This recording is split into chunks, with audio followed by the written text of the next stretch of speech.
For PLD, Kate Bosley, Here. Phil Jones, Bobby Williams, Here. Ed Haas, Here. Andrew Madison. And for the Planning Board, Harold Farrington, Here. Roberta Mastrogiovanni, Here. Mayor Jay Khan, Here. Councilor Mike Remy, Here. Sarah Vizani, Ryan Clancy, Kenneth Cost, Here. Armando Rangel, Here.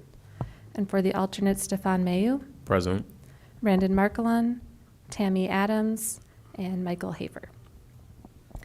Great. We have an availability to seat an alternate, if you'd like to. Yeah, Mary, if you wouldn't mind, I would invite Mr. Mayhew to participate.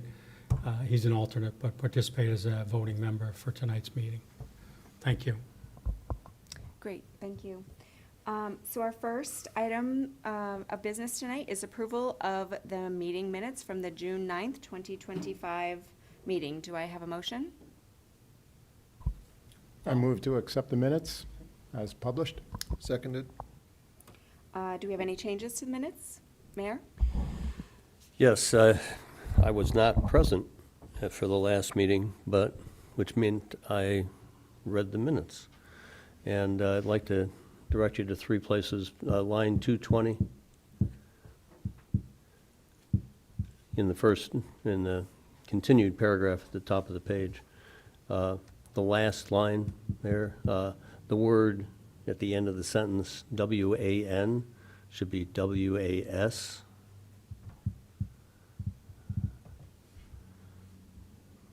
Then line 403 on page 10.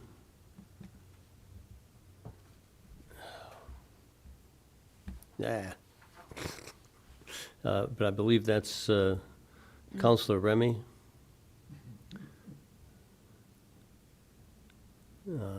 Yeah.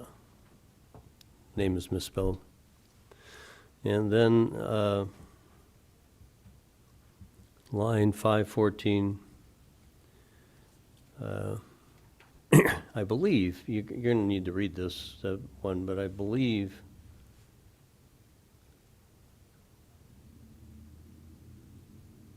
it's supposed to, instead of above the ground floor, it's supposed to be on the ground floor.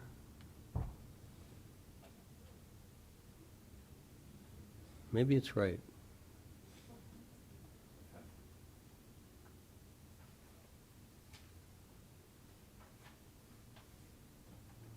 Yeah, no, it's supposed to be on.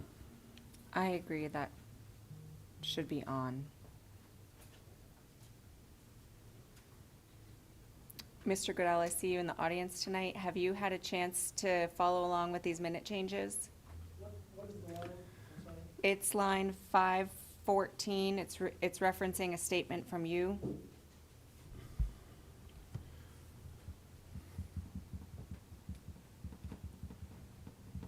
Page 13.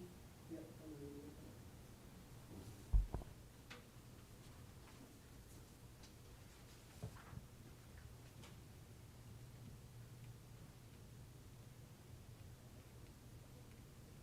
So you were thinking that the word above goes away, is that? Allowed on instead of above. Yeah, that's correct. That's correct? Okay. All right, so, yes, Mr. Farrington? Thank you. I have one other change, Okay. which is Councilor Williams was at the meeting. Where is that? That's At on the the front page, front page, first page page. one? Yeah. Yes, he asked a question. Yes. You're in the minutes. Great. We have all those amendments noted. All in favor of adopting the minutes from the June 9th, 2025 meeting as amended?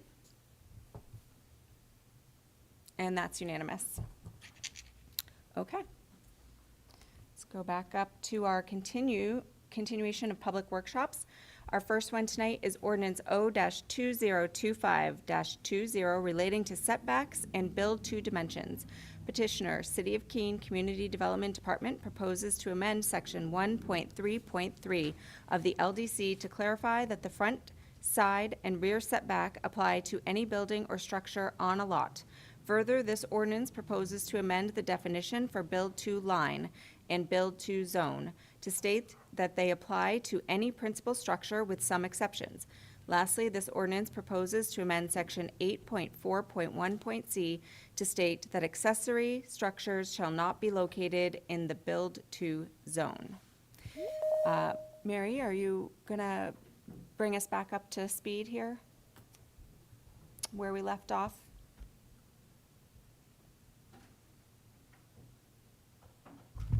Thank you, Madam Chair. Mary Brunner, Senior Planner. I don't have any sort of presentation slides, but I do have the slides from the last meeting in case there are any questions that I can refer to. But really, the only changes here are that we changed any to all at the suggestion of, I think, Councilor Remy, which we agreed with. And we also, So under. just so I can get everybody on the same Oh, sorry. page, if you're looking in your packet, this is page 26 is the red line version, right? Yes, I think 24 is like the clean The version. clean version.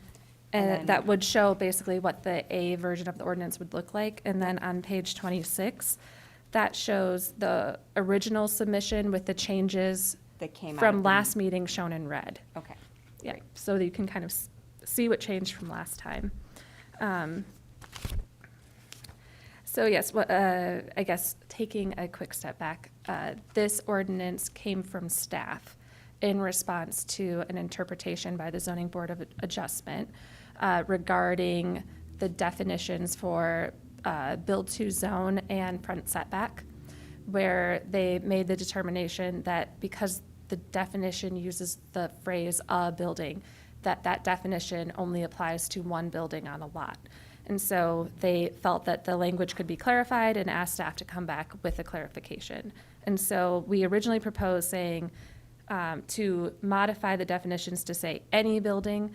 And so the revised version says all buildings or structures. So that's really the big change. We also talked about under build-to zone,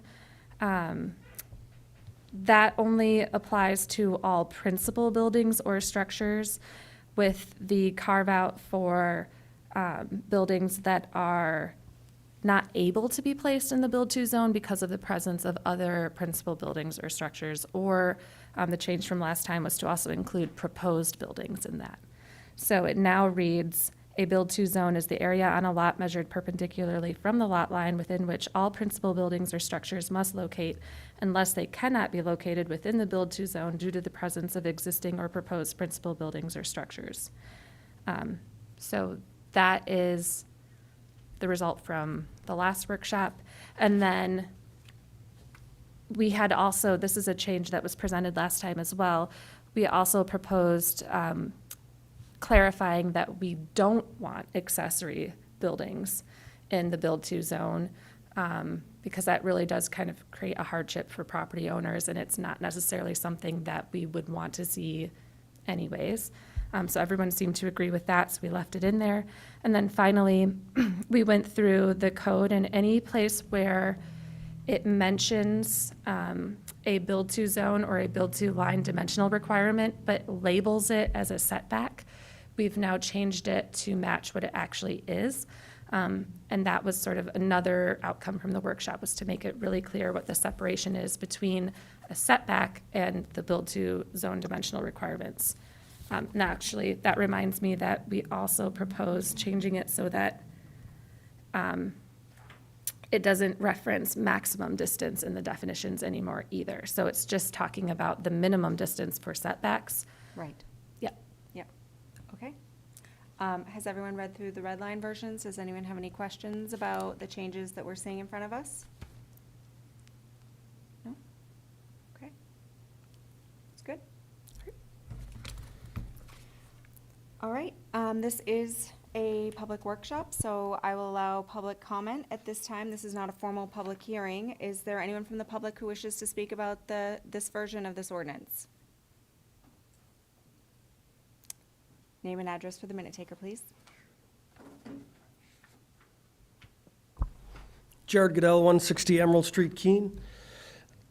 I have a couple questions, if I can direct those to Ms. Brunner. So in the language now of IA, it says that a building setback is the required minimum distance all buildings or structures must be located from a lot line, which is unoccupied and unobstructed by any portion of a building or structure unless expressly permitted by this LDC. And so I read that to mean that this idea of building multiple structures would only be allowed where there is a build to line or build to zone. Because that's the only place where it's expressly permitted by the LDC. Is that a correct interpretation? Mary? Thank you. So the intent here is to completely separate setbacks from build-to dimensional requirements, so this would not apply to a build-to zone or build-to line. So this is, I think, our attempt to start severing the blurriness between the term setback and build-to zones and build-to lines. So this is just for buildings that would be subject to setbacks. So my concern is that in the residential districts, in all the residential districts, setbacks are a thing, but build to line and build to zone isn't necessarily in the residential districts. And so I wonder if in the residential districts, if you can still build multiple structures on one lot because it's not expressly permitted by the LDC. Madam Chair, may I respond to that? Yes, I'm just reading this to see if that's the way I would interpret this. But yes, if you have a response, that would be great. So the definition of setback doesn't control the number of buildings that can go on a lot. However, in the residential zoning districts in the city of Keene, we only allow one principal use or principal structure per lot. So there's a separate section of the code that would prevent multiple principal structures on the same lot. You can have accessory buildings, but you can only have one principal structure in a residential district unless you go through a special overlay, like the cottage court overlay. So the setback doesn't, Control the number yeah, of the setback doesn't structures control the number. but the LDC, where it's how it reads, unless expressly permitted by the LDC controls the number of structures in residential zones unless an overlay applies.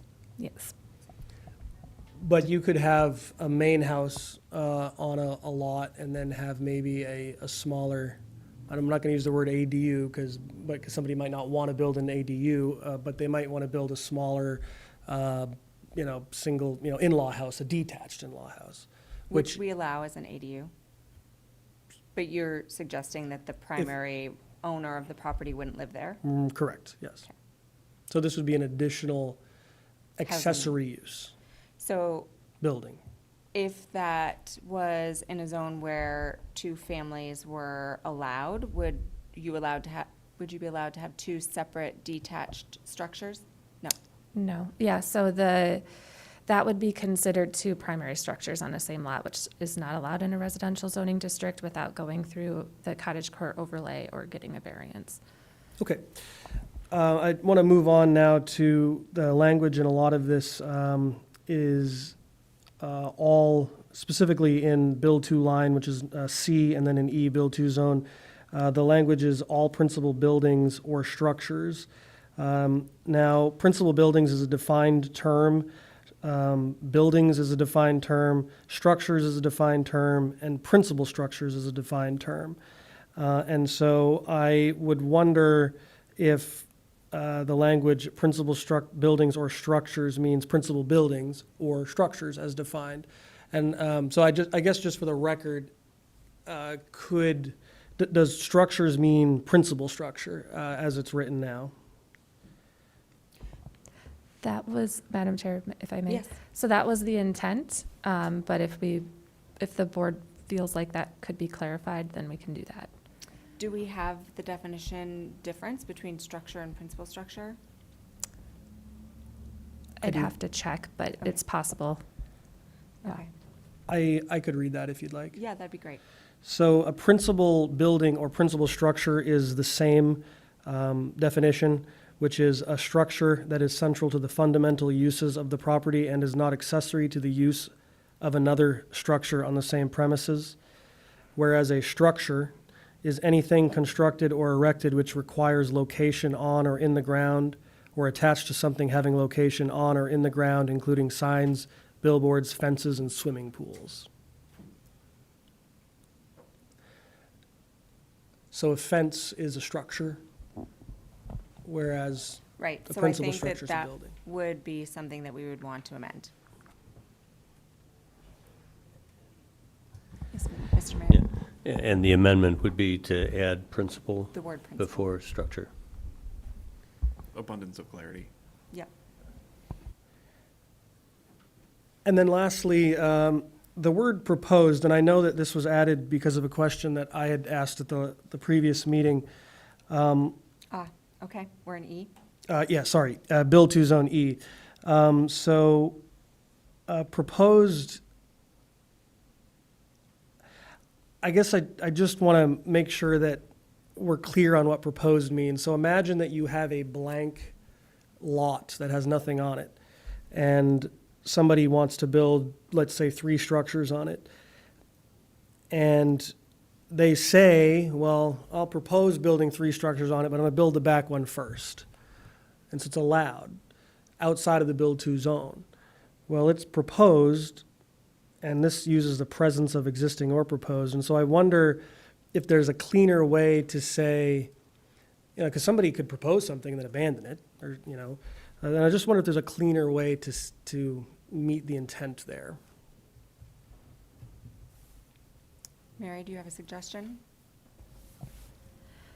So this is where, in my opinion, the code it's impossible to write it so that it will capture every situation. nuance. I'm definitely open to suggestions for wording it, but at the end of the day, I think there's always going to have to be some interpretation. So what I intended with this was to address a situation where a development that's going to be happening simultaneously, and it includes buildings that are proposed within the build-to zone. That's kind of what I was thinking of, because I believe that was the situation that was raised at the last workshop. So definitely open to modifying this language. I'm not sure that I have a good suggestion for how to say it. I can't think quickly of a good suggestion that wouldn't entail us directing the developer to build the build-to-zone first. And I don't know how we could do that, and them still have access to the lot appropriately to build in the back. So I think we're going to have to leave some ambiguity in this on the surface. Yes, Counselor Remy? The only thing I can think of, and I don't like it, is a security. Is you could require a security if they were going to build out of order, but that's discouraging people from building, right? Is that a policy that would not be codified in the land development code? I don't know. I think it would probably be something that planning board would set as a practice more than it would be necessarily in the LDC.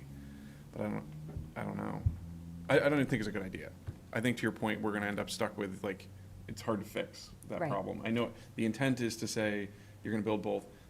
When I first read this again, that was the first thing that came to my mind, is somebody's going to present both and then intentionally or unintentionally abandon the front one. Right, because Um, you, logically need to access the rear of the lot. Having the front open makes sense, and that you would start your development in the back, potentially run out of capital, and we might have a half-finished project. We've seen a few of those around. Right. Secretary of Homeland Security personnel went on I didn't foundations think it was security, and that's not a great plan. site. Or, if I may, recommend that the buildings,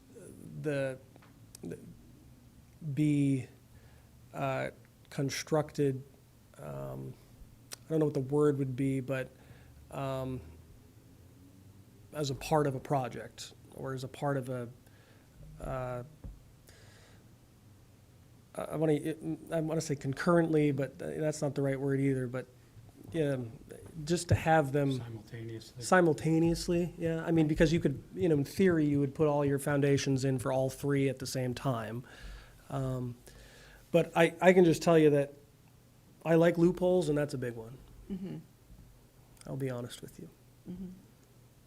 Understood. I feel like that's is going to come down to planning board policy. Counselor Haas? Yeah, thanks, Madam Chair. Yeah, as Councilor Remy pointed out, it would have to take the form of some financial bond or guarantee that the rest of the project was to be executed. And I'm curious, does the planning board review any financials of developers when they might propose something like that? I don't think you do. That could be something we looked into in the future. Harold? We do not review financials for applicants. There are a number of situations where we do have conditions that require security, such as some of the checking the boundaries or some landscaping, some other things that would take, are not necessarily immediately part of a development or construction. Yep. Yes. I mean, I'm thinking that if somebody owns a lot that has the potential to build a multifamily primary principal house building, but they build the small whatever in the back, and that's the end of it, they're leaving a lot of value on the table. And so I would think there's an incentive not to do that, not to take advantage of this loophole and just build something in the back and leave it all alone, because the potential of that lot is to build something much more significant. So it may not be a real problem. Also, Mary, are there fines or associated with violations of the LDC that if somebody were not in compliance with this, we could find some way of making it a financial impact to them?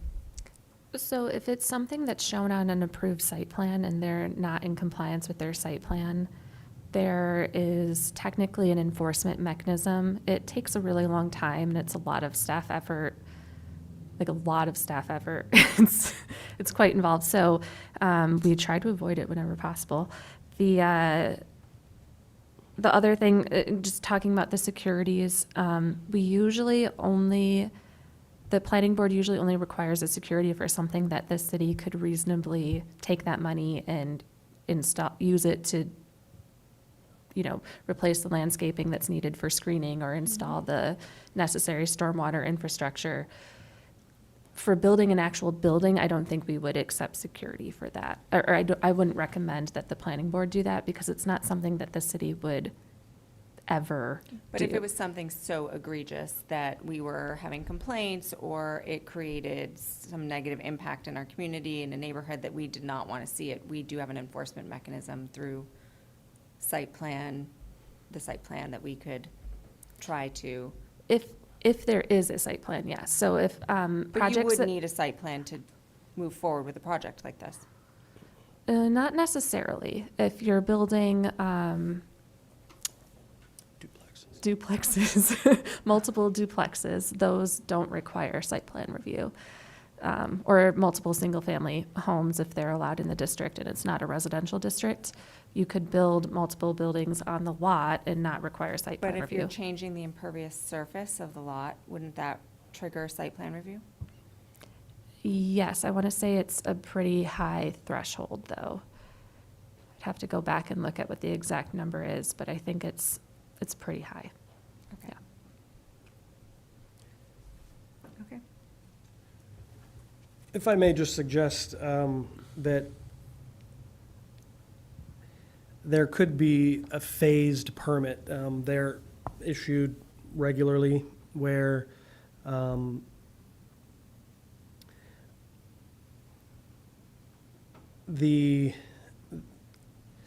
it would sort of force that A, B, C happen, or not, maybe not in that order, but Mr. Farrington brought up I believe, the word conditions, and I think the zoning board anyways, I'm familiar with, when they approve something, it's conditional upon X, Y, or Z. And so, if this was under the purview of planning, I guess that, there could be a condition that it has, that the front building or the principal building within the build-to zone has to be completed within 2 years or something like that. I just, because of what Mary just was explaining on the residential side, where you don't need site plan review or you don't meet the threshold, there's there's some significant area here to use this. And I think the only reason why I'm sort of beating this dead horse here is that the reason why we're here discussing this is because the prior language was, wide open as well. And, it's just better for everybody when the city is, the language is really clear and the city can interpret it clearly, and also developers can interpret it clearly. It just cuts a lot of time out of projects if there's no ambiguities. Yes, understood. Counselor Haas? Yeah, thank you, Madam Chair. I think we're working over two separate issues here. One is the build-to-zone or build-to-line, and that's an executable building requirement. The other is the financial stability of the developer or the builder, that we don't have a way to consider. I mean, if a builder is doing a project now and goes bust, the result is that the city has to seize the property or what other financial remedies that we might seek. So that seems to me to be separate from what we're trying to address in the land development code. Hold on, Counselor Remy? I think there's two parts. There's the unintentional stopping a project halfway through, and they could run out of money, but to complete the second phase, but still have enough money to do the first phase. And it's not like we're seizing their property. That's still a taxable, rentable property that was just, at some point, they chose not to complete the project. Right. And that's where I think the only recourse we could have, even with the point of putting a condition on it, is to have some financial penalty, which would be probably in the form of some kind of security or fine, which we're currently not authorized to do fines, as far as I know, from a planning board perspective. We're not, but not that the city's not able to. So it would still come back to, or what? And I think we're gonna have to. So we're gonna get to the end of this meeting where we can deliberate, or the end of this part of the workshop where we can all deliberate on what we want this language to look like, but we do have another hand up in the audience. Mr. Goodell, are you all set? Yeah, I just want to reiterate that right now it says proposed, so I think that Yes. somebody could go to the fourth floor and say, I'm going to put one up there in the future, but right now I'm just going to build one in the back, and that's proposing it. Got it. Thank you.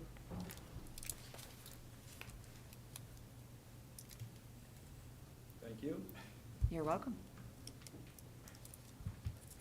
Hello, Yep. George Hansel, 84 Elm Street.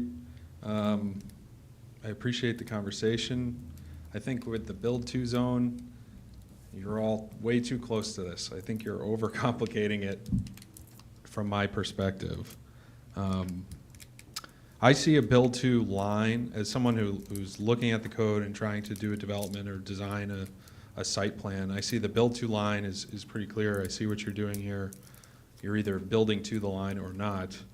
The build-to zone, in my mind, has always been, if you get some building into the zone, then the city should be satisfied from that perspective. And it's really up to the designer to decide whether it's one building or two buildings or anything else. I see why you're trying to do it this way, because you don't want someone to build a building in front and then build a building in back and get around, basically, the build-to zone from your perspective, I guess. But I would say be cautious of trying to over-regulate and get into the design of the project. From my perspective, if I put 3 buildings on a lot and one of them is in the build-to zone, I have met the requirement. That's how it should be, whether that's one building or 3 separate buildings. So I think we are trying to accomplish that exact fact.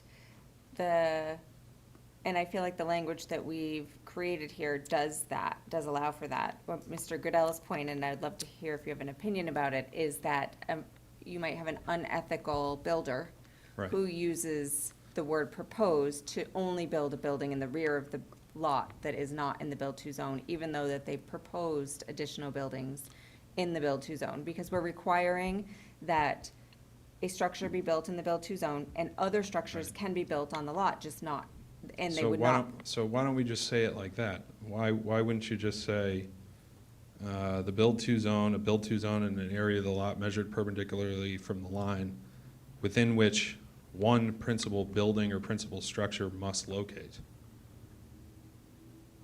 And then go on with A, B, T, Z sets a minimum and maximum dimension. If you specify that just one principal structure or building needs to locate in the build-to zone, you've satisfied the requirement from the city's perspective. And it doesn't matter if it's proposed or existing. I think the language that's proposed here is sort of Start. problematic. Thank you. Great, thank you. Is there anyone else wishing to speak on this? Okay, I'm going to close the public portion of the workshop, and we can discuss the questions that have come up. I have a question for him. Oh, okay, Counselor Remy. That's what I was trying to raise then. I was trying to say, like, the idea of one, I think our intent was, why we went away from saying one, is if it was a very wide lot and 3 buildings could hit the facing, we wanted all 3 of them to be forward if they could be. And we wanted as many as could be forward to be forward, unless they couldn't be, because you needed a driveway to access the back, and therefore you needed to leave a 20-foot wide section to let people get to the back of the property. The intent was build as much to the build-to zone as possible, I think was the intent there. And that's why we went to all buildings unless not possible. That's why we did it, but still don't think I have a solve for the or proposed problem, so. Yes. Thank you, Madam Chairman. So my response to that would be, in the code currently, you have the build-to zone, and then you have a percentage. In certain districts, you have a percentage that it has to meet, correct? Percentage of frontage? So that is only for the building facade. So that's the percent Okay. of the building facade. It's not the percentage of the lot. lot. Right, I get that, but my point is, I think that's where the city is indicating its preference for a certain percentage of the building facade to be taking up the frontage of the lot line.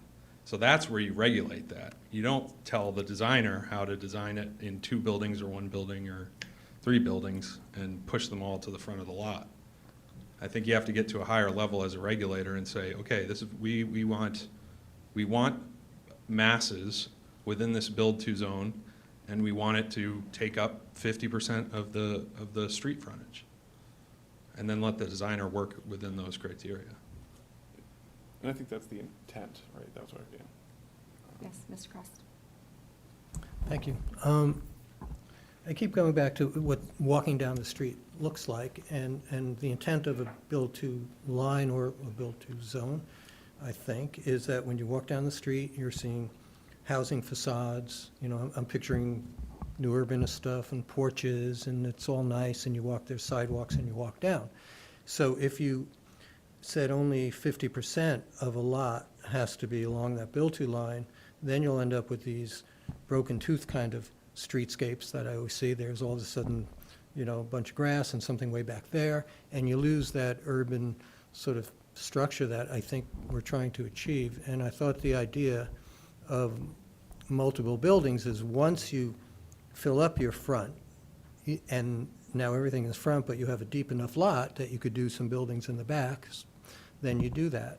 And you don't ruin that street look. So I thought that's what this was all trying to get at, but Yeah, I agree. And I think that in the examples that we've seen, there was a petitioner that has an existing building already in that build-to area, and we don't want them to remove that building to be able to access the rear of their lot to do additional development. So, you know, it goes back to, I think, something that Mary said for me, which is we cannot regulate for every potential issue, and we also cannot regulate for an unethical person, right? So somebody who uses this to try to dupe us in a way, to build something only on the rear of their lot and not build something in the build to zone. I think we need to find another mechanism to enforce something like that. If you presented a plan to the city and you did not complete the plan that you presented, then there should be some sort of enforcement mechanism through the code. It would be a violation of our code, that we could use in order to penalize that person or force them to comply with the original proposal. I just don't know if we need to do it in this portion of the LDC. This is not necessarily the right section for that.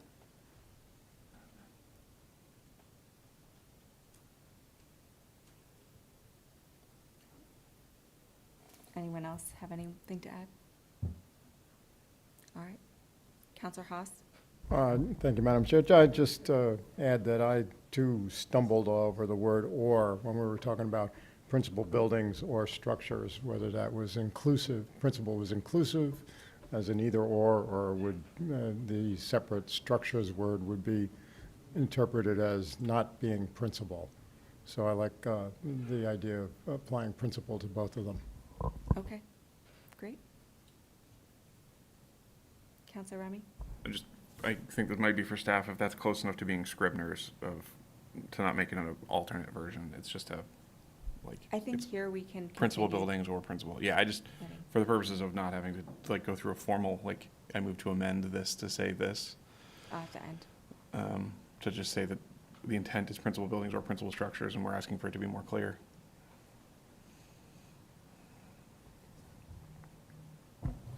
Madam Chair, so just to be clear, this is not yet an A version because it's just draft language, so you will have to vote to make the A version still, so you might as well just include it in that. Modified to say this. Yeah. Okay, got it. Okay, so I feel like we're comfortable with the language, the way the staff's presented it. Yes? Okay. All right, well, that brings us to the end of the conversation. We're gonna be looking for two separate votes here. Mary, do we want to make an amendment to an A version first? Does someone want to make that motion? Sure. Mr. Mayor? Yes, I would suggest an amendment to sections C and E that adds the word principal in the front of structures. And including all staff changes, do we have to say that? And including all staff, and including all red line changes And including all red line changes. to an A version. All right. Anyone have Second. any questions on that? All in favor? And that's unanimous. All right. Harold, do you want to, Yeah, so, microphone? so for the planning board, we, what's that? Microphone. Thank you. Yeah, so for the planning board, well, you, Looking for, Okay. for it to comply. are you sure that's where we are right now? Because you guys would normally go, or you're just changing the version? We just changed the version, so you guys have to let us know if it complies with the master plan, and we'll set a public hearing. Okay, all right, great. So, yes, I'd entertain a motion now that the A version, as we just voted on, is consistent with the 2010 master plan. I'll second that. I guess I moved. You did it. So, okay, all right. So all those in favor? All right, it's unanimous for the planning board. Thank All you. right. And PLD, do we have someone who would like to make our motion?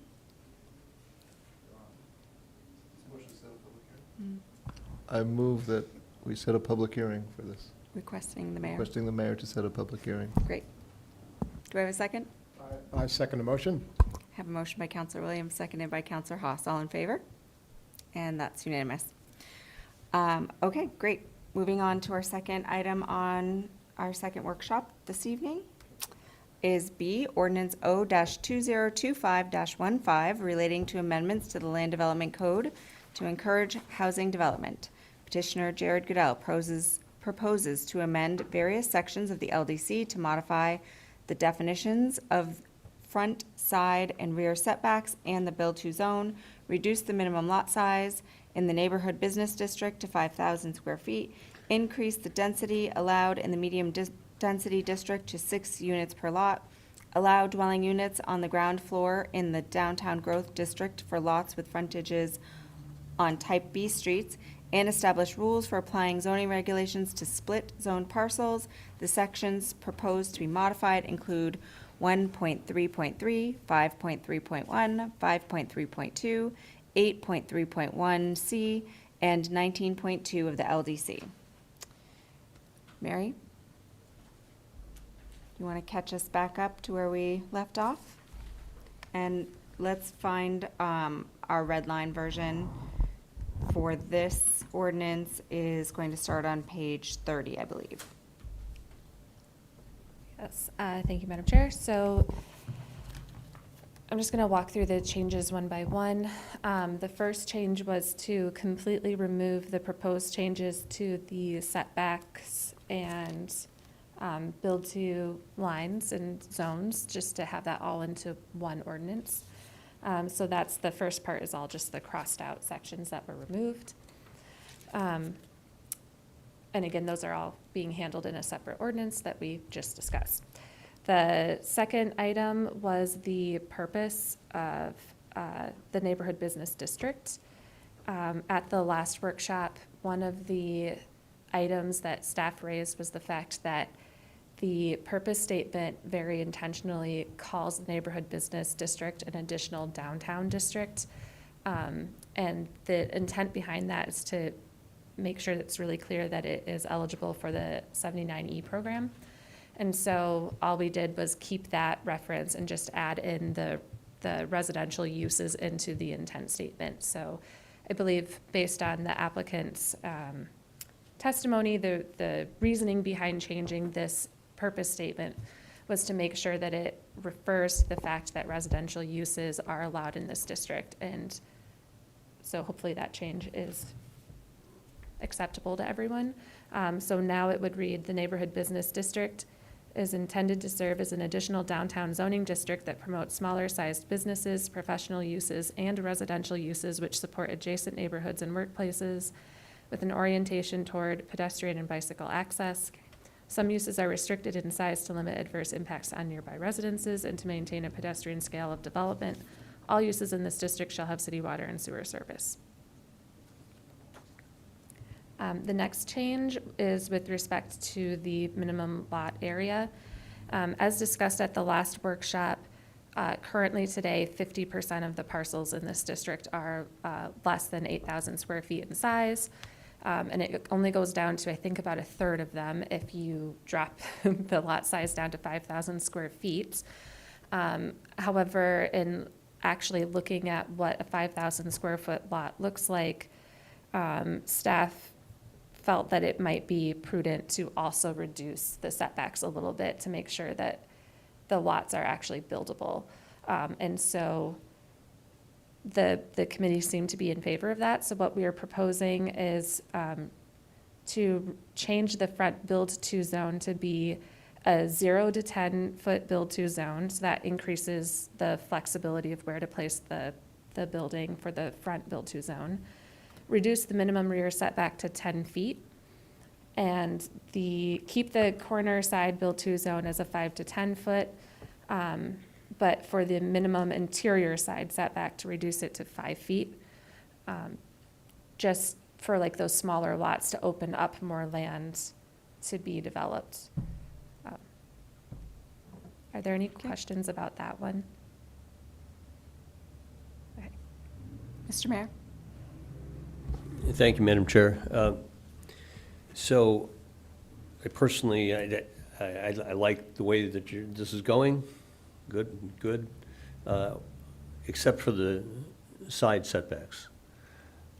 So I'm picturing a 3-story building, and that could have all these uses that we've described. And the workers that are going to service that building, paint, clean windows, the kinds of things that require a tall ladder and somebody with a lot of chutzpah to climb it. 5 feet is not a sufficient distance from the building to the lot line to reach an upper level. So I'd like you to opine on that, try to visualize this. I've recently had an experience observing something like this, and the person performing the service, who does this quite a bit, replacing screens, replacing windows, would not service something with that kind of pitch. So that's my objection to 5 feet in a side setback. Can you, Mary, can you tell us where else in the city that a setback would be similar? Sure, yeah, so I'm drawing a blank on, I don't know that we have a 5-foot setback specifically anywhere else, but we have plenty of locations where there's a 0-foot setback. And with things like Cottage Court, I know that the only thing that controls how close buildings are together is the fire code. So as long as it meets fire code, they can be as close to each other as you want them. So there's certainly other areas in the code where buildings are allowed to be closer to each other or as close to each other as 5 feet. Well, in this instance, you would have potentially 10 feet, right? Because you would have 5 feet from each side. That's correct. And I'm also, with these districts with these smaller setbacks, typically it's going to be a more urban area. I know the neighborhood business district is slightly different. But I think historically, buildings have been pretty close together in that area. So I'm not entirely sure how that's handled today, but I would assume it would be something similar. I don't know that I have a really good answer for you, though. I would assume unfortunately. that people would use potentially staging if they needed to access it. Yeah, or they might have different types of ladders that they can kind of like secure to the roof or something. I'm not entirely sure. I can certainly ask our building code staff to see how others in the community handle that in other situations. I think it's a good question. And I'll certainly write it down and we can come back with an answer at, the public hearing or the PLD meeting. Okay. Okay. Okay. Anyone else? Counselor Remy? Thank you. Mine, I think, is just a Scribner's that it didn't actually strike out the 8,000. In every other place, you struck out the, so it just is both now. So I think that's all. Thank you. Mm-hmm. Counselor So- Haas? Oh, I'm sorry, go ahead. I was just going to move on, so if he has a question about this, then. Yep. Yeah, thank you, Madam Chair. Yeah, the 5-foot setback is further complicated should there be a fence on the property line.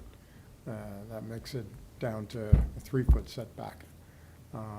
So I'd be wary of this. We should think hard, look forward to what you come back with, and we'll look around at different buildings over the Well, course of time. fences can be on the property line. It can be, but it just takes another 6 inches away, a foot away from where you could stage a ladder and how you can get on the damn ladder. Mm-hmm. Okay, let's move on. Right, so the next section is with respect to the definition of multifamily dwelling. And so I believe the original proposal was to say that up to 6 dwelling units would be allowed if each dwelling unit is not more than 600 square feet in gross floor area. And so after discussing all the other things that control unit size, I believe the committee decided to just go up to 6, strike the square foot requirement.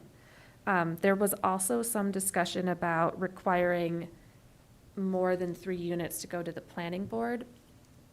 And I staff thought that through and explored some different options, and we're recommending against that, only because there can be situations where, for example, an adaptive reuse of the building where it's an internal conversion and there's no changes to the site, where it may not make sense. And there's other thresholds that can control that. And also, today, you can, put 4 or 5 or 6 units in the medium density district. You just have to go to the planning board, so it wouldn't really make things easier. So our recommendation is just to say up to 6, if that's what you want to do. And then the other change to the definition of multifamily was with respect to allowing units on the ground floor. And so based on the discussion at the last meeting, this now reads that in the downtown growth district, dwelling units may be permitted on the ground floor if located behind tenantable commercial space.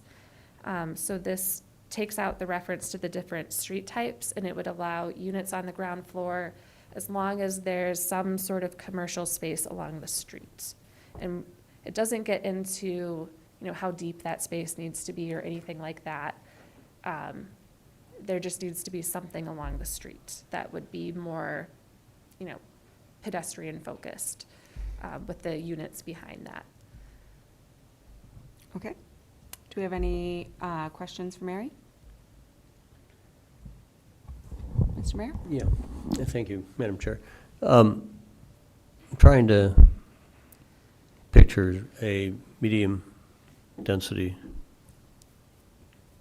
district. Can you give me an example, a couple? I have a map here. Last meeting. I just carry them because I can't see.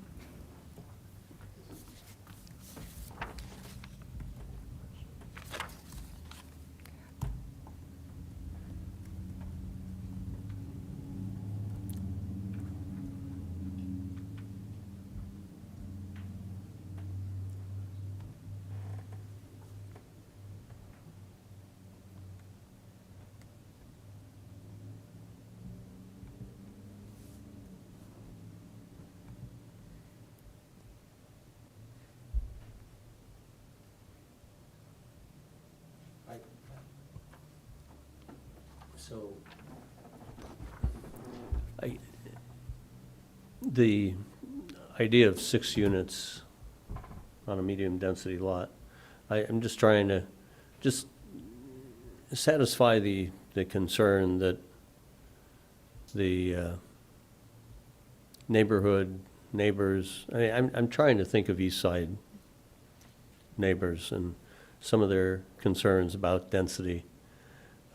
And 6 units on a property seems like a lot of units on 5,000 square feet.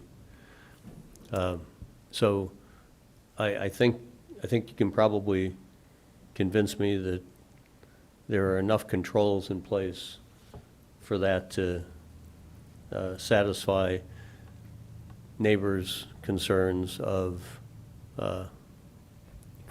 creating too much density in their neighborhood. So I think that one of the things that we discussed at our last meeting was that we have created a mechanism for this to happen now, which is called the cottage court.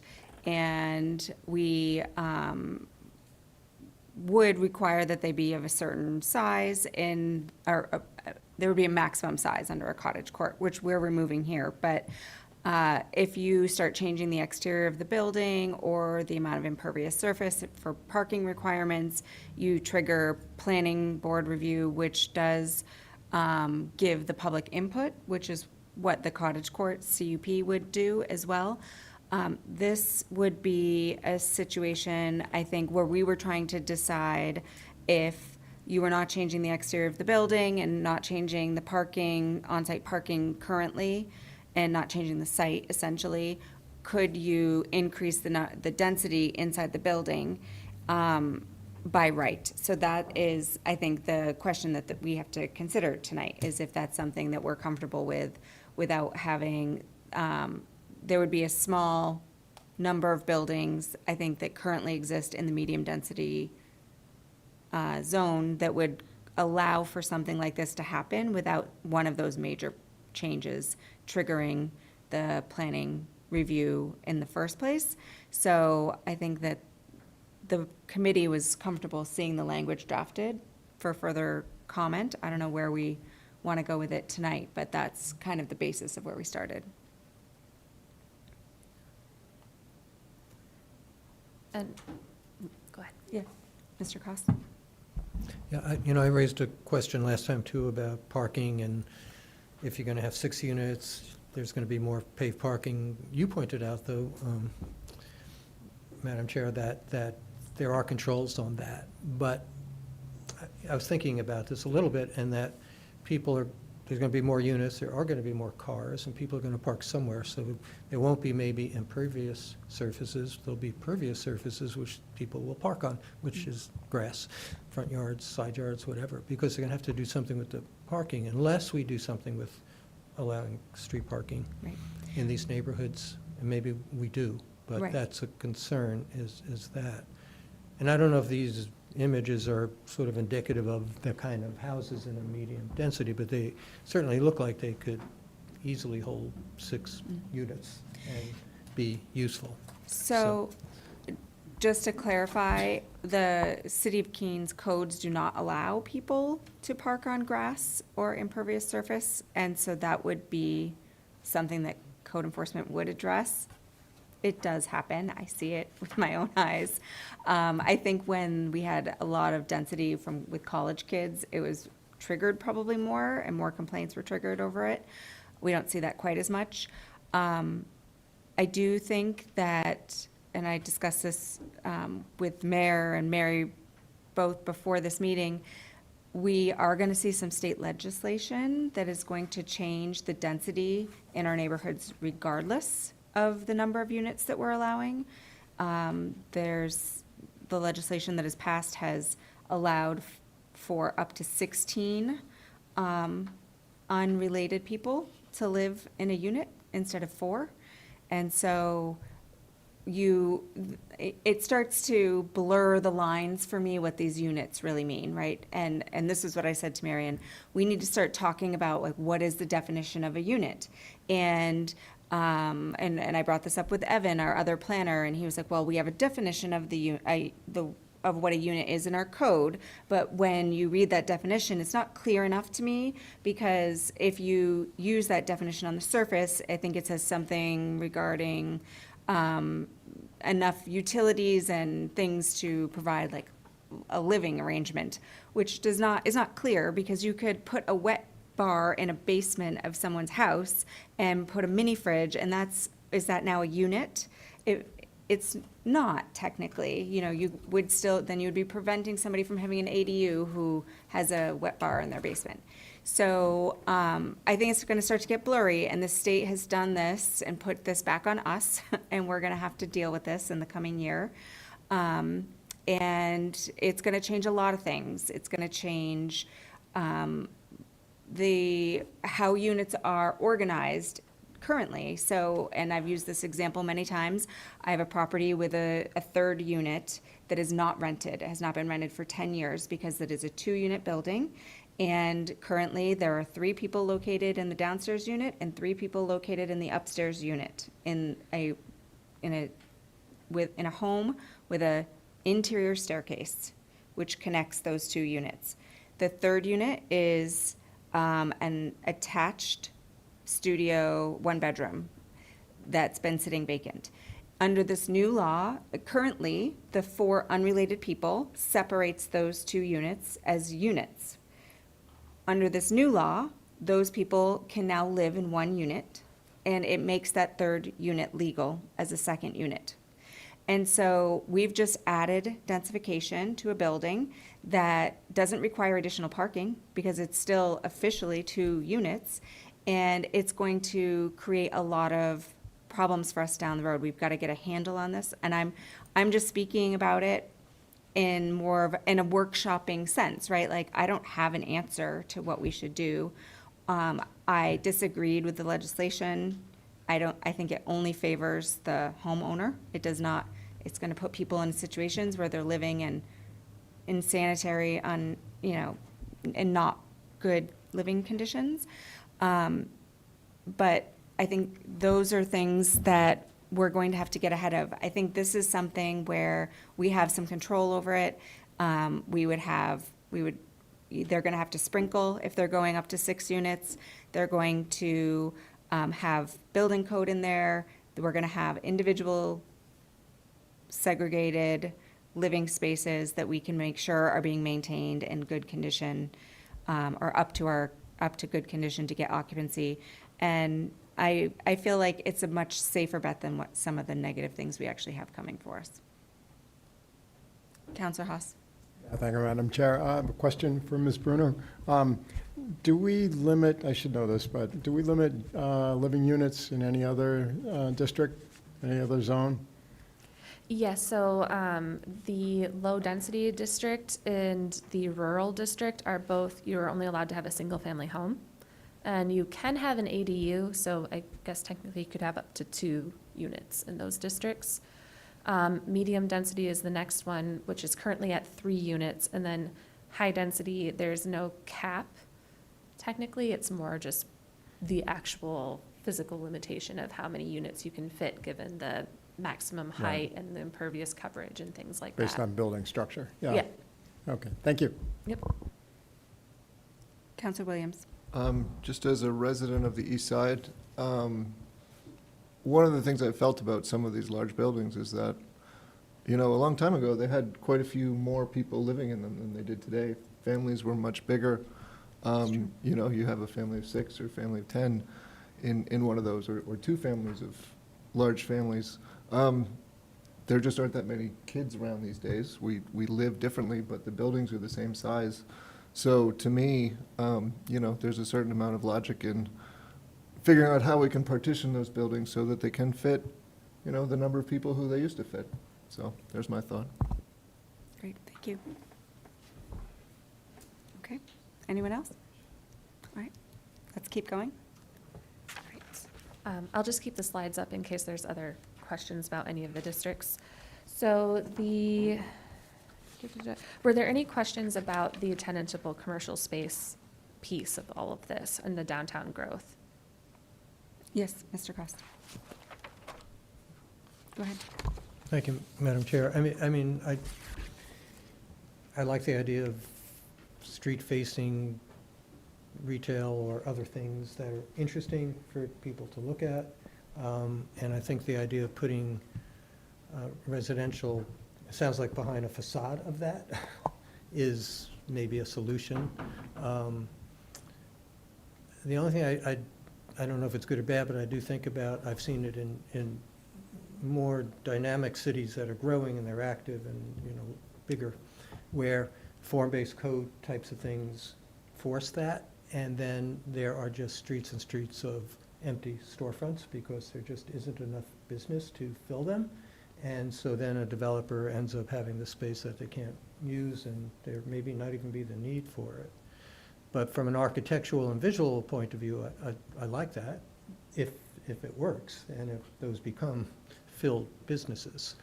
But if we insist on that and they're empty businesses over time, because we just don't have enough to fill all the spaces, that would be another problem that we're facing. So I just want to put that out there as something to think about.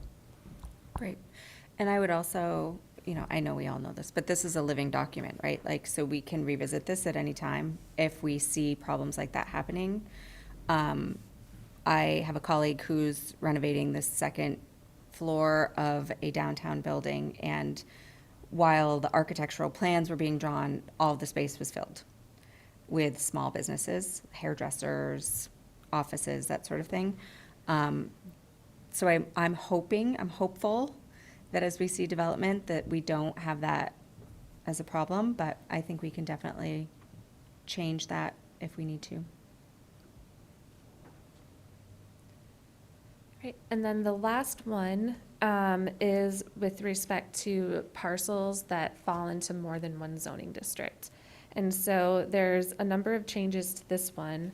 I'm actually going to go to the clean version because I think that's easier. But the first change was to relocate it from non-conforming part, the nonconformities section of the code to the rules of interpretation.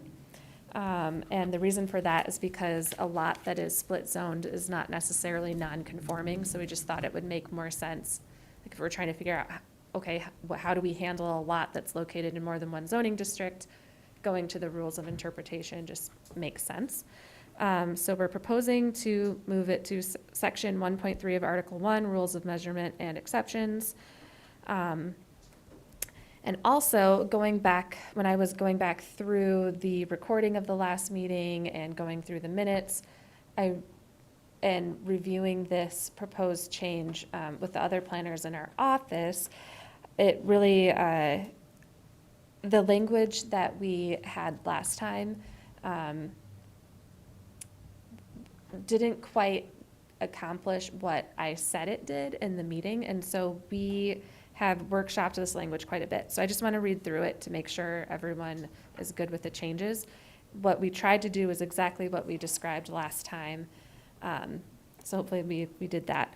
Basically, it says, where an existing lot of record falls into more than one zoning district, the provisions of each district shall be applied separately to each portion of the lot, with the following exception. A, for lots or portions thereof which are not large enough to be subdivided, the property owner may choose to apply the provisions of the district which comprises the largest share of the lot to the portions of the lot that cannot be subdivided.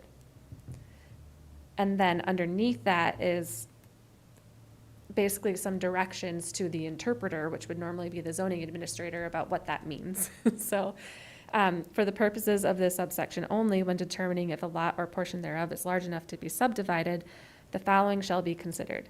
1, each portion of the lot in each zoning district shall be evaluated separately to determine whether new legal lots could be created that are not split zoned. And 2, any portion of a lot that could be subdivided legally based on the underlying zoning district shall comply with the requirements of the underlying zoning district. So I'm actually glad I still have the slides up, because I'm gonna just scroll through to this. So as we discussed at the last meeting, split zone parcels happen for a variety of reasons. Typically, when a zoning district is initially drawn, it follows parcel lines. But then through voluntary mergers, boundary line adjustments, et cetera, you can get lots that fall into more than one zoning district, like the one shown on this, on the screen.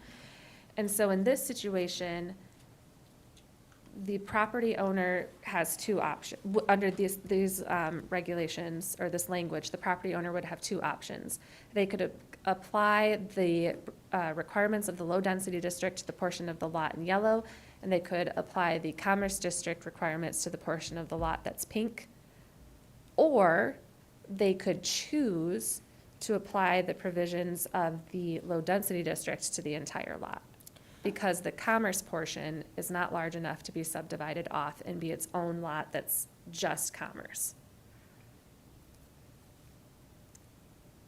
So I recall that there was some language in regards to the landowner having authority over that.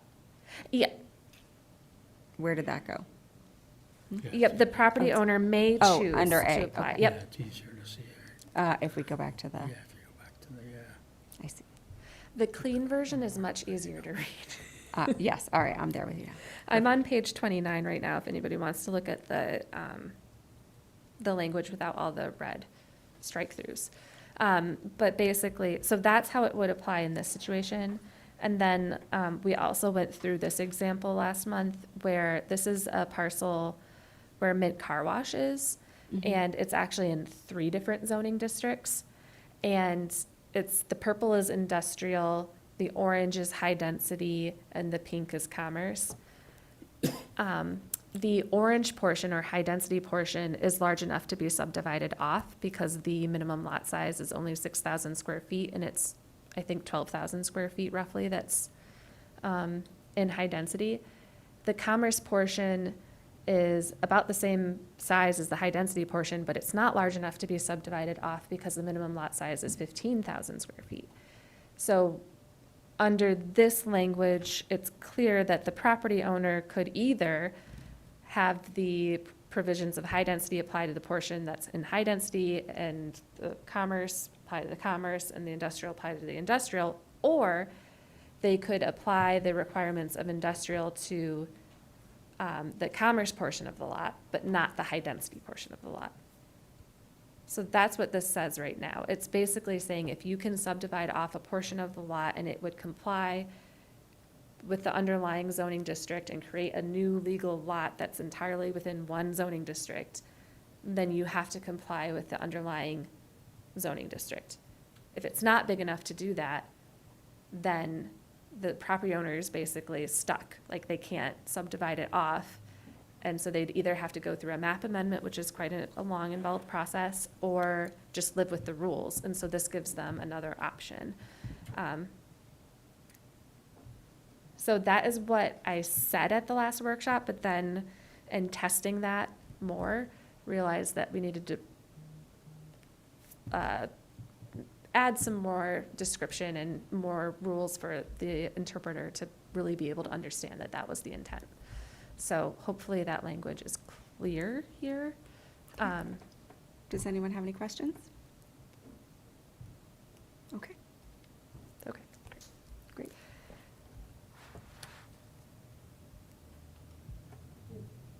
Oh, Counselor Haas. Thank you, Madam Chair. Mary, have you had any requests for such actions in your memory? So this has never been, we've always just applied the rules of the underlying zoning district to each portion of the lot that's in that zoning district. But we've had it happen many times, surprising number of times, where, that has created a bit of a hardship for the property owner.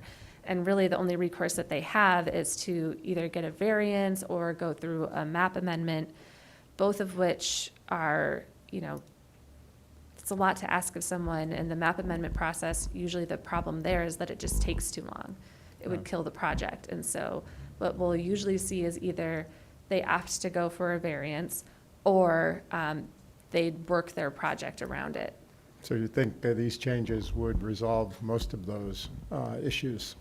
I think so. I also thought, looking around at what some other communities do, I thought there were some creative solutions out there, like being able to extend the provisions of one zoning district into another zoning district by a certain number of feet. And I think that this works. And really, anything that gives guidance to providing flexibility, I think will be helpful. Great. Okay. So I think we have the petitioner here with us tonight. Would you like to speak about the changes that you've heard?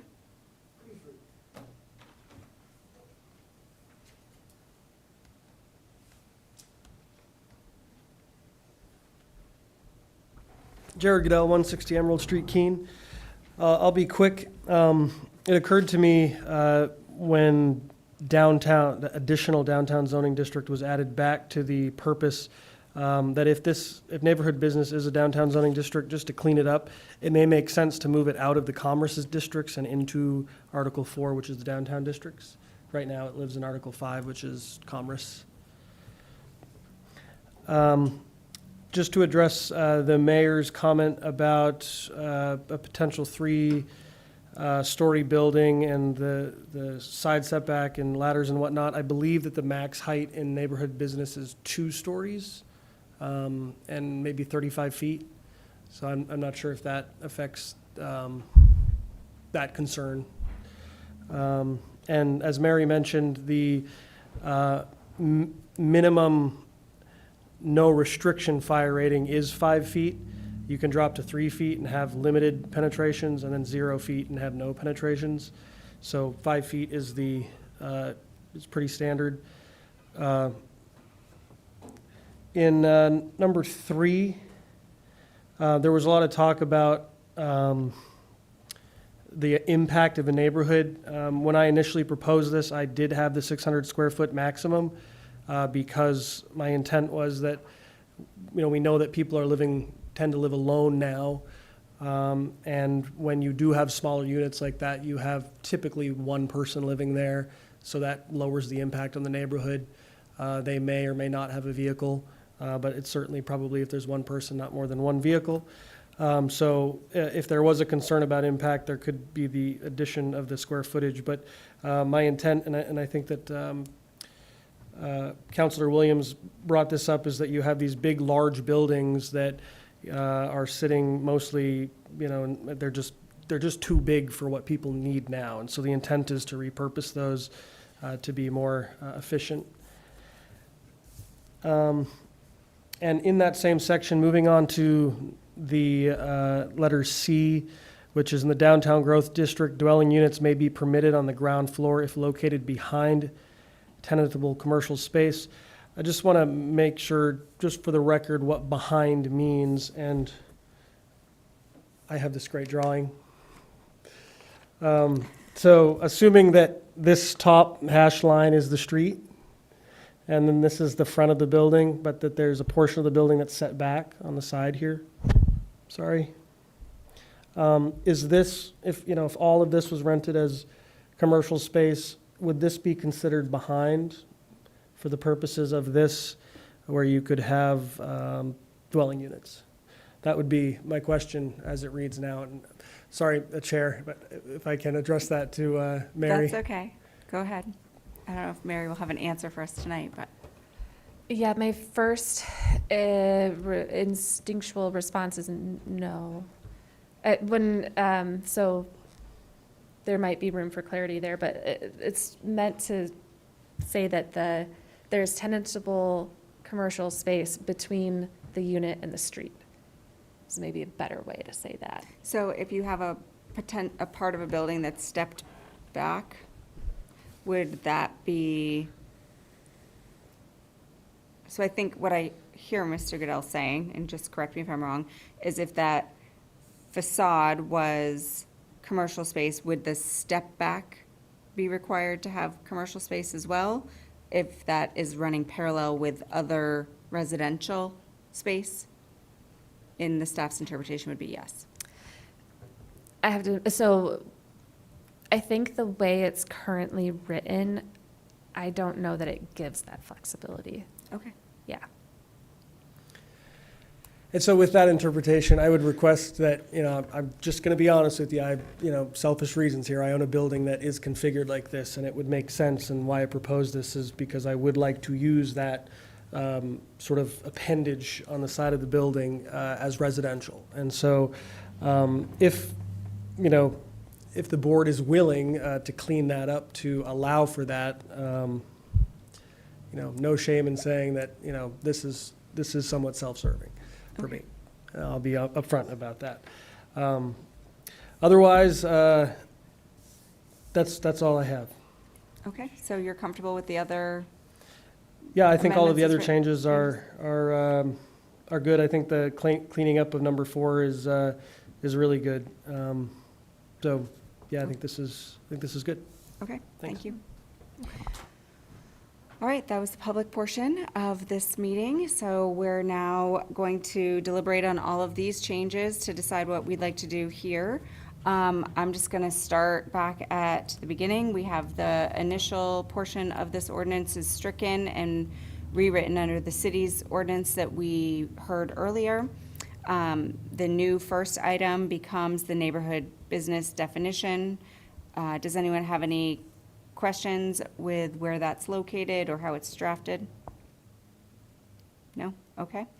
Item 2 is the minimum lot area change, and we have the amendment to strike the 8,000. Do we have any concern about changing of the setbacks the mayor had brought up? I did quickly look at a solution to the problem, which would be scaffolding. And scaffolding's about 18 inches wide. So if you had access issues, I think that would probably be your solution, would be my guess. Does anyone want to amend any of that? Okay. Go ahead, Mr. Mayor. Yeah, I thought that the suggestion that we had during the conversation was that the community development staff would bring it back to some of your code compliant folks and ask the question And I think the question should be asked. I think It can be this asked. is, I understand scaffolding is an option. It's a good creative thought. But I think a lot of our repair services or maintenance services don't use scaffolding, don't own scaffolding, and that ladders are more likely. So I think, and I appreciate Councilor Haas's additional question about fences. I think that is generally, if I think about some of the locations that I'm concerned about, 5 feet, there are fences that do divide the properties. So I think this is I we hear ought what to- you're saying. think I we ought think- to I think have what we more need information. I think we need to make a decision that we're really comfortable with tonight, though, because if this goes to council and goes through a public hearing and goes to PLD and we choose to make a change there, it needs to come back here. That would be a substantive enough change that we would be sending this ordinance back here. I'm comfortable with the 5 feet. I think that we have lots of situations in our community where people access buildings that have 0-foot setbacks, that, and that people can find creative solutions like scaffolding, which would be an option to access the side of their building if they needed to change a screen, or if they needed to, or they could use a smaller ladder if they're only going up a few feet at a lower angle. So I'm not necessarily as concerned about that. I think Mary gave us really good reasons at our last meeting about why the buildable space becomes actually useful space if we allow for these setbacks to change, because on a 5,000 square foot lot, if you leave those really deep setbacks, what you end up with is restriction of the size of the building that you can put on the lot, which restricts what type of business can go in there, or what type of mixed-use opportunities would be able to be had on that space. And I think that outweighs for me the maintenance question. Councilor Remy? Thank you, Madam Chair. I tend to agree with you. I think to some extent there's two pieces why I think I'm okay with 5 feet. One, a lot of the times we're putting a square building or a rectangular building on a non-square lot. So at the minimum, it has to hit 5 feet, but at the back, it could be 15 feet or, within a certain amount, because the lots aren't always square. But even beyond that, it's something I would definitely want to consider when I was building it as a property owner, but as the regulator, I think it's on the land. If they think they can do it with 5 and they're willing to deal with the fact that they need scaffolding or to find another solution when they're building it, it's something that they should take into consideration when they're building or buying that house at some point of, how do I maintain this? I don't think it's on us to figure out how they do that, given that it's available in other areas. Okay. Anyone else? Roberta? I really struggle with 5 feet. I just don't think it's enough room. And I think there's safety concerns. I get why we're trying to squeeze as much as we can, but if we start shrinking everything down 5,000, 5 feet, moving forward, I'm just not sure what that'll look like. I'm not really that comfortable with it. Okay. Councilor Haas? Thank you, Madam Chair. 5 feet is probably okay if both buildings have 5-foot setback, so it's a net 10 between the buildings. But if the one building is closer to the property line or on the property line, and then you put another building up 5 feet, first of all, there are fire regulations, but that'll probably, the amount of additional construction that goes into that firewall probably makes the project not profitable. That'd be a difficulty. Without knowing more of the different properties that might be available under 5 feet with a 5-foot setback, I'm uncomfortable with changing it. Well, in that scenario, Councilor Haas, the developer could choose to not put the building to 5 feet. If it was going to cost them additional money, they could locate the building 10 feet. It's not a requirement, it's just an opportunity. Ken? Thank you, Madam Chair. I mean, the intent of this originally was to, as you were saying, I think, get more buildable space, get more living units or rentable units or whatever. And so that's what this does. Maintenance is one consideration. And again, I always go back to what does that look like? And if we were to get precedents from other cities or towns who have that, and I think we should vote on it today, but in the further research, if we find out that this is pretty typical and lots of towns and cities do that, and it's not a problem, or it is a problem, but I think if we could be looking at what goes on in other places, that might help inform us on these kind of things. And maybe you've already done that, Mary. I expect you did. So I don't think we're in this alone, and I don't think this is brand-new ground that no one's ever talked about. I think it's talked about everywhere. So it would seem like something that, we don't have to reinvent. And if it's sort of a typical thing that's accepted and works in many, many places, then I wouldn't think it's going to be that much of a problem here. Okay. Anyone else? All right, so I'm feeling that there's consensus to move this forward to the next part of the process, and if a change ends up happening, we just are under the understanding that we'll get to visit it back here again. Mr. Mayor? Yeah, so just to clarify in the process, we move this to public hearing. We hear some more testimony in the public hearing. But the likelihood of the public hearing is that it's going to refer the item to the PLD committee. 100%, yep, that's the result. So at that point, we're relying on the PLD committee to take whatever the testimony is and hopefully more input from our staff and essentially workshop it or come up with A recommendation. a recommendation that might be different from what we're authorizing tonight. Yep, and if PLD let it through, then full council would have that opportunity the following week.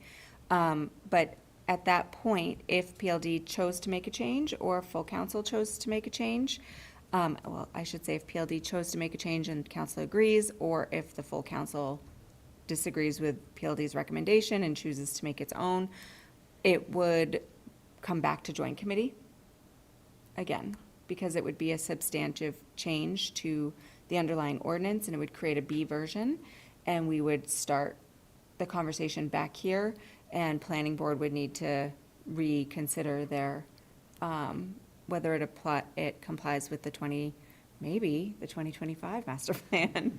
I don't know. If that's happening quickly enough.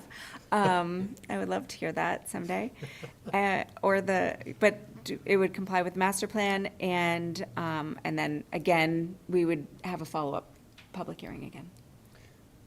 And just to push that question, the opposite side to that, the opposite of that is to make a change this evening and then bring forward a 5-foot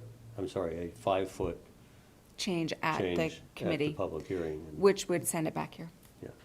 And I'm feeling like we're a little bit more weighted on leaving it at the 5 feet from what I can tell.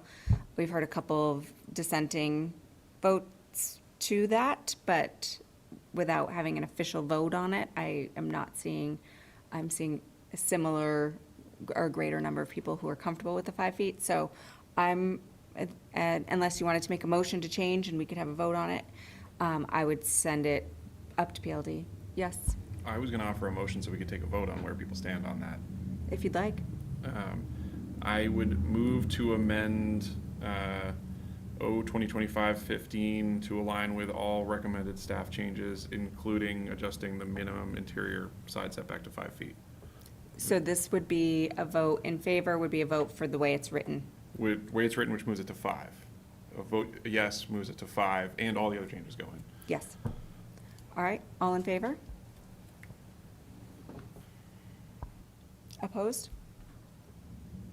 So we'll see this ordinance in its original version for public hearing, and we would like to, I guess with that, that wraps up our deliberation, because that, We didn't vote. no, we did not vote, but we have to, I'm saying we can look to the planning board to see if they agree that it complies in its version now. Okay, well, just to be clear, Mary, I'll ask you, the red line change is what we're accepting. Yes, we just voted. Okay. And There's no To- changes from when it was first presented to now? The only change that is from, Just the Scrivener's change is the of Scrivener's change. scratching 8,000? Yes, that's correct. Okay. And Madam Chair, may I ask a question Yes. about a point that was raised by Mr. Goodell? The question about the residential units being located behind tenantable commercial space. Does this committee want to discuss that at all, or are you comfortable moving it forward as is? I think at this point, we've taken a vote to move it forward as is. Okay. We actually have. But that was what you made a motion for. But, so I have amended it to an A version. There could still be further amendments to it. It doesn't mean that it's done. We haven't voted on. So to that point, we voted to put all staff changes in. So that's the current version and that's what we're dealing with, but there could still be further amendment from there if somebody was interested. Well, that's not normally how we run a workshop or a deliberation at this committee. I've never done it that way in my 7 years. But we could consider that if you'd like, Counselor Remy. Well, I don't have a particular horse in the race as far as that, but like to Mary's point, we haven't actually taken a vote that finalizes it. Just like in council, we voted to amend it, but we haven't voted to accept it, if that makes sense. So we voted to amend to an A version, Yep. which we did in the prior workshop, and then we went straight to a vote on whether it complied.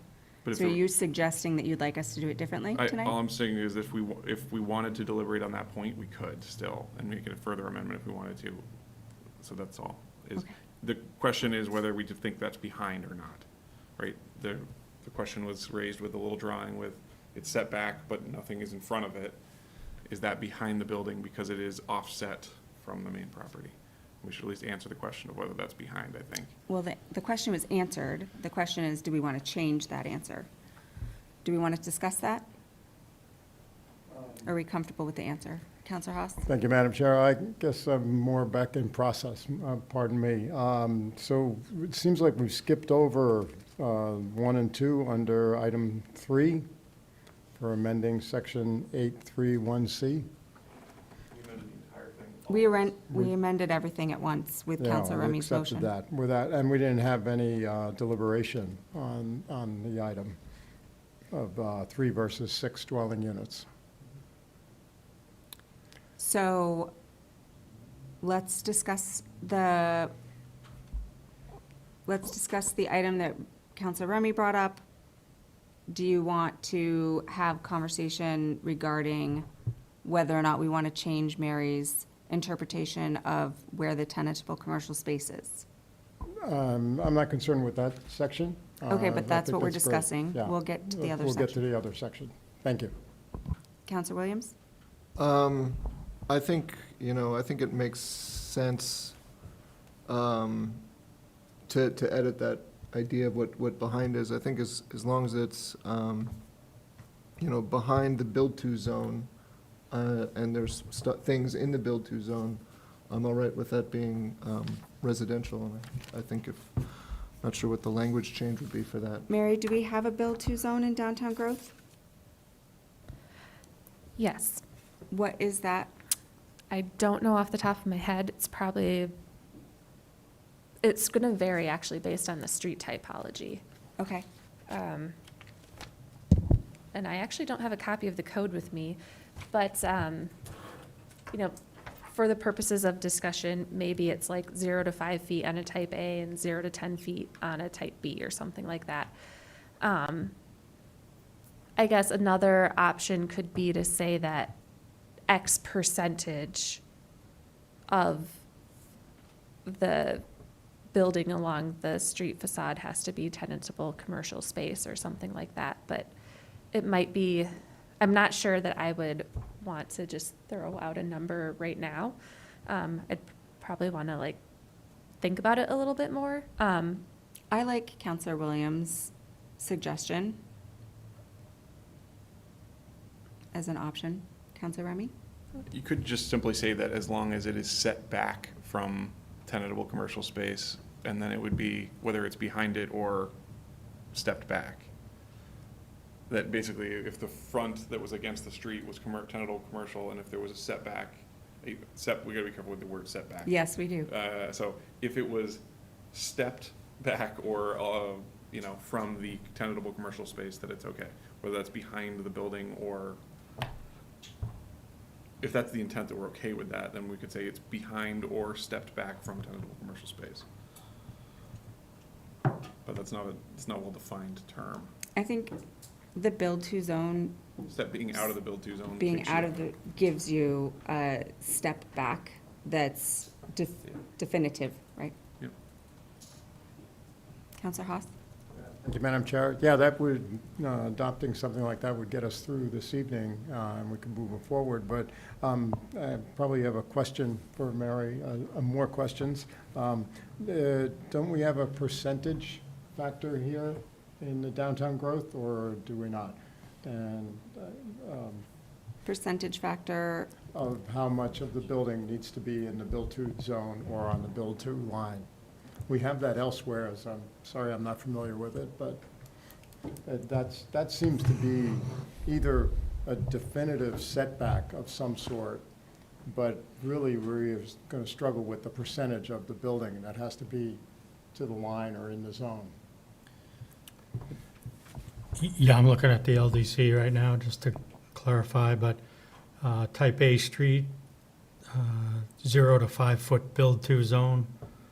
Type B street, 5 to 15 foot build-to zone, unless located on a corner lot. I don't see anything about percentage. Yeah, Build the minimum yeah, type A right. street build-to percentage is 80%, and the minimum type B street build-to percentage is 60%. So- That's of the building facade, so that's not saying of the street frontage, so it depends on however big the building is. Any portion of the building that's set back from that build-to zone doesn't count towards the build-to zone unless it meets one of the items listed in the definition. So I don't know if you, from the last month, but when I was going through the build-to percentage, but things that create sort of quasi-public space count towards the build-to percentage. It's hard to explain without a picture, but basically it applies to the building facade and not the, if it's bounded on either side, it would count towards the street frontage, something like what the applicant or member of the public, the drawing that he showed, that would not count towards the build-to percentage, the portion that was off to the side if it was outside the build-to zone, because it was on the end of the building and not bounded on either side by a facade. You'd have to meet the build-to percentage by the front of the building in the example that was presented. If it were a new building, yes. If it's an existing building, it would be existing non-conforming. Okay, thanks. so I'm going to propose, oh, yes, Mr. Cost? Sorry, It's I okay. don't want to get in the way of a proposal. No, I'm just fading fast. So again, the intent of that is to have a facade along the street, which is a built-to line, all right? Although it does allow for indentations or something else that So- would be public space or welcoming space. I don't want to use the term build to line because Build to that's zone. something different, yep. And so the built-to zone, and it could allow for other, I can imagine little park spaces or sitting areas or whatever it is. But the intent is to have that be a street facing of, what do you call it, tenable? Tenable. Tenable spaces for other than residential. So, I mean, if that's the intent, I think what you've written is saying that. And now to start carving out, well, only this part of it, or, you know, all of that just gets it, it's impossible to, I think what you wrote covers it to me pretty well, if that's what we're trying to get. And I like your idea of pictures. I mean, pictures of what are we trying to do with the words? Those words are supposed to result in pictures. Which So, I think in that's the LDC, that is one of my favorite Yeah. portions of that, is that there are these Yes, drawings. those images that Yes. then, And this is, it helps, after 3 paragraphs, this is what we're saying. yeah, this is what we're trying to accomplish. I think in this specific situation, I know that there has been some impetus behind like trying to increase the amount of residential units that we can get into neighborhoods, and that's why in the commercial zone, we adopted something similar to this, or basically the identical statement to this. So I hear Councilor Williams' point that if the building is stepped back and we have that street frontage, do we allow residential?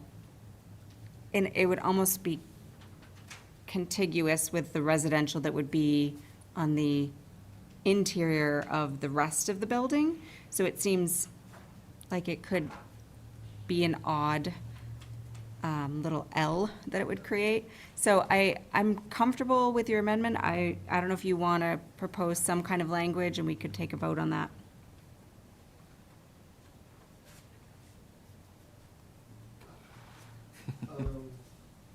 Which section exactly is this? I know. It's the staff's new section 3, and it's 2C. 2C. In the downtown growth district, dwelling units may be permitted on the ground floor if located behind tentable commercial space. And I would amend that to be, or located behind the build-to zone. I don't think we need a percentage if we're saying, using Counselor Williams' version. I think it's cleaner. Yeah, I think that'll do it. Okay. Do we have a second? Second. All right, we have a motion to amend this section with a second. All in favor? Could we repeat the motion, please? Okay. So the motion is to amend section 3 to C. In the downtown growth district, dwelling units may be permitted on the ground floor if located behind tenantable commercial space unless, Or behind the build-to zone. or behind the build-to zone. I mean, at least 15 feet back on a street B, or at least 5 feet back on a street A. Street A. Mr. Cost? Can I ask a clarification so Yes. I understand? So can something be built behind the build-to zone without anything in front of it? No, because you still have that percentage requirement of, that a certain percentage needs to be commercial to the build-to zone. Is that your interpretation, Mary? So, sorry, we're just kind of chatting over here. So there is the build-to percentage. I think maybe now I understand where Counselor Haas was coming from before. Good job.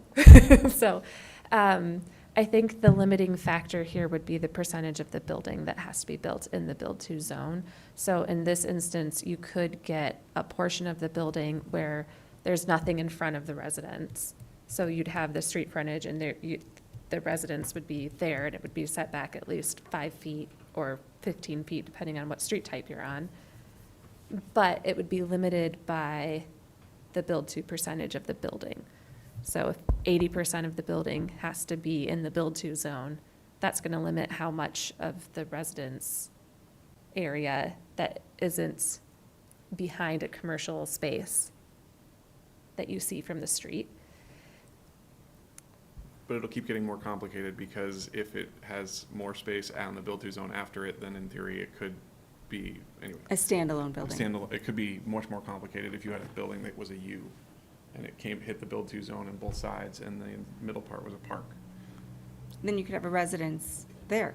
Yes, it But was set would back you- behind the park. Is that a problem? I don't think so. Yeah. Yeah. Okay. All right. All in favor of that amendment?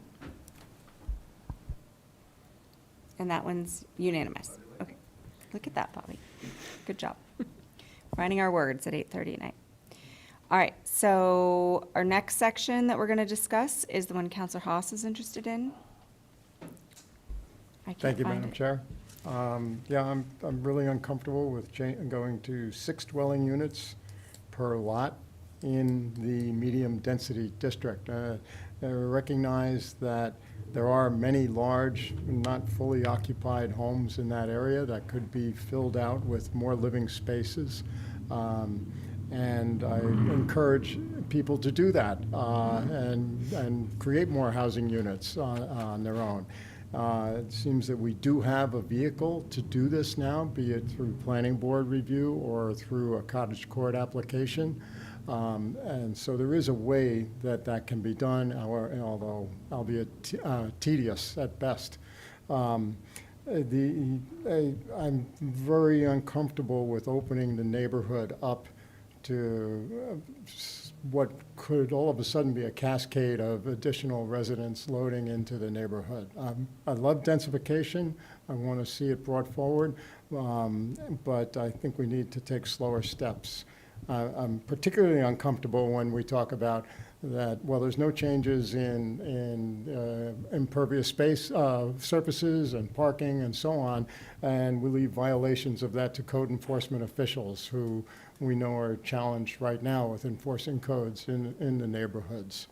So I'm not comfortable at all with going to the 6 dwelling units per lot. My So, thoughts. not to complicate things, but in order to get 6 units, an occupancy permit for 6 units, there would have to be verifiable 6 parking spaces on the ground. And that couldn't be a change that you had made without it going to planning board. That's what I was trying to get at, is that the hoops are still there. And especially once you start sprinklering, because over 4 units, you're gonna have to sprinkler anyway. So I think it's gonna be much harder than you think to get to the end game of what Mr. Goodell is proposing. I am just similar with Bobby. I think that when you look at our census, our population has not changed. How we're using these houses has changed.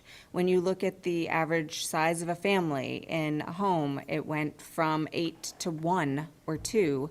That's why we have a housing crisis, right? When I was living in Portsmouth in my 20s, that is what happened to all of those beautiful Victorians. They're all condoized because people are not living in 8,000 square foot homes anymore. And so I think we have to create opportunities for professionals and, single couples to have housing opportunities. But that's just where I stand. Overall, Madam Chair, I couldn't agree with you more, that those are good things to do. I just think we need to step carefully. I'm always fearful of something being done by right that could severely change the character. And many more people move into the neighborhood without cars. They bring dogs. We don't have legislation against that. And it would be a serious impact on the neighborhood.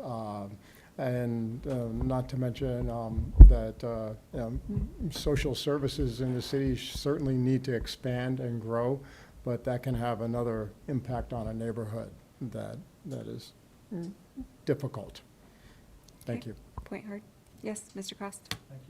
So another take on that is if you have was 8,000 square feet, is that an actual size? It's- 5,000, 4,000? I don't mean, know. I'm thinking about, and I know this is not What- necessarily medium district density, but when you drive down Court Street and you see those Yeah. beautiful Victorians. okay. I don't, no idea what So the square massive footage. square foot houses. But you're talking about these massive square Yeah. foot. And on Court Street, most houses are pretty nice. Mm-hmm. But there's a lot of people who own these big houses, or they're landlords, and, they're maybe not maintaining them to the extent they should. And so now you get neighborhoods with houses that are deteriorating and are not kept up, or that become safety hazards, or, they're just in really, really bad shape and look terrible.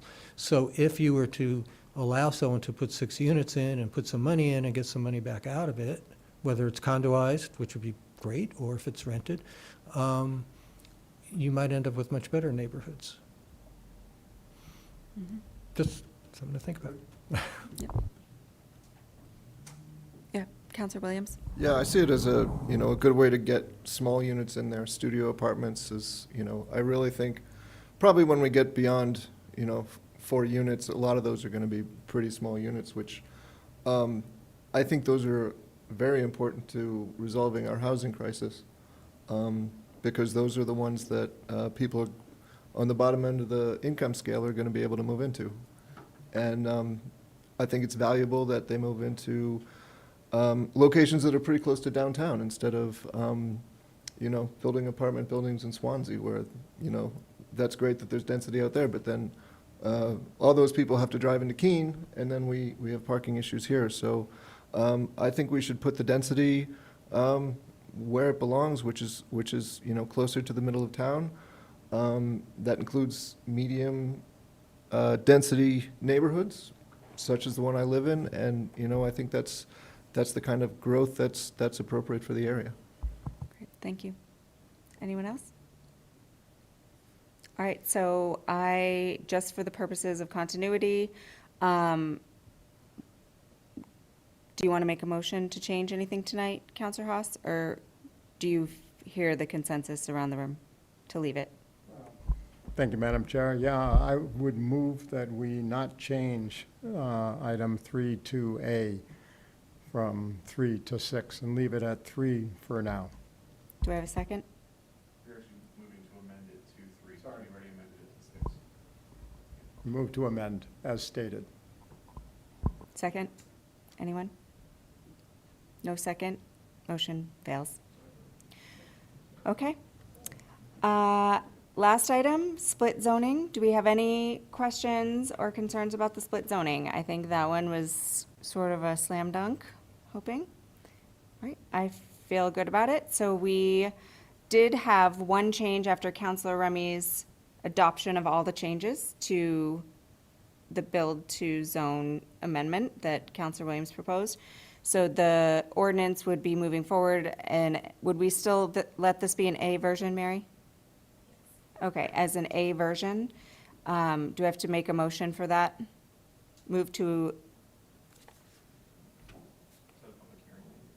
Make a motion to amend the draft ordinance creates an A version. I would move to make this draft ordinance create an A version. Do I have a second? Second. Motion and a second. All in favor with all of the changes we've discussed tonight? Opposed? One opposed. With that vote being done, Harold, would you like to Sure. move us on? So just wanted to say that, at least from my perspective, and this is strictly my perspective, none of the changes we were discussing here really impact whether or not this is conforming with the master plan. But in that light, I will move forward with a motion to accept the A version as conforming with the master plan. And I'll ask for a second. Second. Thank you. So we'll take a vote on that. So all in favor? Unanimous from the planning board? Great. And do we have a motion from the PLD committee? I move to refine that this ordinance is in accordance with the master plan. Nope, we're requesting the mayor set a public hearing. We're gonna get it. I move that we request that the mayor set a public hearing. Do we have a second? Second. All in favor? And that's unanimous. All right, I still have to finish our meeting tonight, guys, believe it or not. Okay. So item 4 is new business. Do we have any new business to discuss? Mary? Do you have any new business for us? Sorry, Madam Chair. No. No. Fantastic.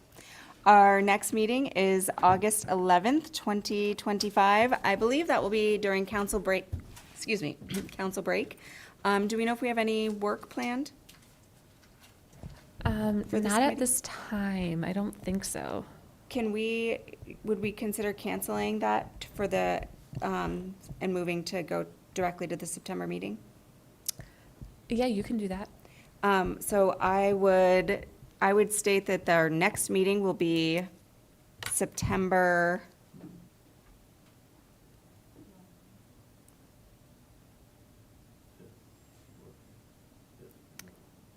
8th. September 8th. So our next meeting will be held on September 8th, 2025. We'll be taking August off to collaborate with council's break. PLD, planning can come, PLD will be on break. So we won't be joining you. And we'll see you guys back in September. This meeting is adjourned.